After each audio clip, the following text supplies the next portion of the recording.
मेरा नाम मीना है। और आप कहाँ से हैं? खरोट रोड से। तो क्या गवाही है आपकी? मेरी गवाही है कि 2-3 हफ्ते दा लिया है मैं यहाँ जरा हल परेशानी भी कोई ना हाँ मेरे मतलब बेचैनी चानी इयां मतलब चैन ना कोई भी सुकून ना जिंदगी इयां लगदा पे पता नहीं किन्ना बोलदे हल्ले हैं मतलब बड़ी दुखी लगदा हा जेल्लै मैं चर्च च आंदी ते बड़ी जेल्लै राधना होनी ते राधना विच जद पवित्र आत्मा ने टच करना छूना ते इन्ना ठंड जी महसूस होनी पे हल्का लगना बड़ा शैल ते जदों घर चली जाना ते फिर वही परेशानी लगनी। पिछले हफ्ते तो लेइयै मैं जदों इधर आई राधना हुई राधना दे विच इन्ना मसा उतरिया पे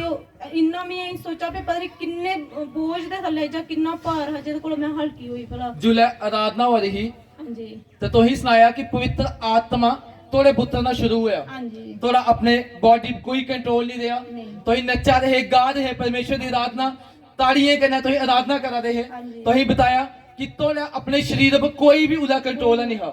तो तुही दसिया कि जुलै आराधना हो रही तो इन्ना लगा रहा कि परमेश्वर तोड़े कन्नै गल करा रहा वो आराधना दे जेड़े बोल है तो इन्ना लगा रहा कि परमेश्वर तोड़े कन्नै डायरेक्टली तोनू बोला रहा कि ए मेरी बेटी तेरी हर एक परेशानी जड़ी भी तू ले आई दी आज मैं ती छुईए हर एक परेशानी तेरी हुणे दूर करगा ते मैं ती बड़ी शांति कन्नै भरगा। हां जी मतलब जेड़े आराधना दे वर्ड है वो सेम ऐसा लगा पे शायद मेरे वास्ते नहीं सारे मतलब जो भी वर्ड आंदा लगदा पे सेम मेरे वास्ते मैं की बोला शायद कोई ऐसा सही हुंदा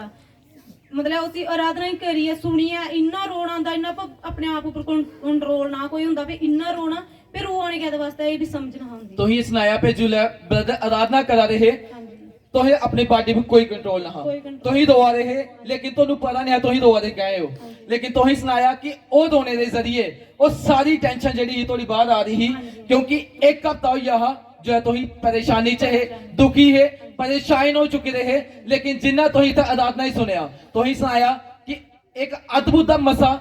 तो छूना शुरू हो रहा है तो जुलै तो ही सुनाओ इस चर्च के बच्चा जो आराधना सुनने के बच्चा तो ही घर गए उदे बच्चा एक हफ्ते तक जड़ी तोनू पहले टेंशन ही इस हफ्ते में किन्ना टेंशन जो दूर हुई के तोरे जीवन दे विच बदलाव होया इस हफ्ते जो साधना दे द्वारा कोई भी टेंशन नहीं है कोई भी नहीं बड़ी खुशी ना घर भी मतलब ऐसे यहाँ सॉन्ग लाइए प्रभु दे अहीं इन्नी आराधना करने ने मस्त मतलब खुश आनंद कम करदे वे हन उन्नियां नचने जी करदा वे इन्नी खुशी मतलब अदू आराधना दे द्वारा जेड़ा परमेश्वर ने तोनू छुया परमेश्वर ने ही शांति मन दे विच पाई कि पिछले पूरे हफ्ते दे विच कोई भी तोनू टेंशन नहीं हुई कोई परेशानी नहीं हुई कोई तकलीफ नहीं हुई तो तू ही सुनाया जिला आज भी तो ही आए जो आराधना हो रही परमेश्वर दे आत्मा ने जुम्बश करना तोड़े जीवन दे विच अद्भुत दाने वदाने करना तोनू पढ़ना शुरू किया तो ही सुनाया अन्य भाषा दे दान वदान करना आज तोड़े पुत्र दे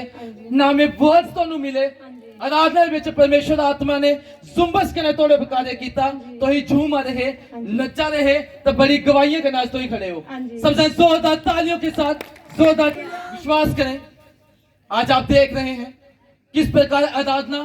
लोगों के जीवन में वो बड़े परेशानियों के बंधनों को तोड़ती है।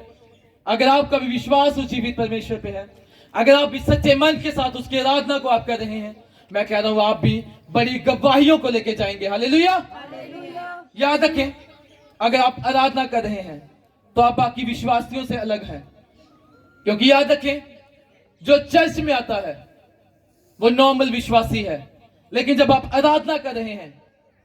तो आपका नॉर्मल विश्वास नहीं क्योंकि जब आप आराधना कर रहे हैं तो आप उस जीवित परमेश्वर के उन अंगीकारों को कर रहे हैं जो आप चाहते हैं कि मेरे जीवन में हो। हालेलुया। क्योंकि आप विश्वास के साथ जब उस आराधना को गा रहे हैं तो जीवित खुद आपके जीवनों में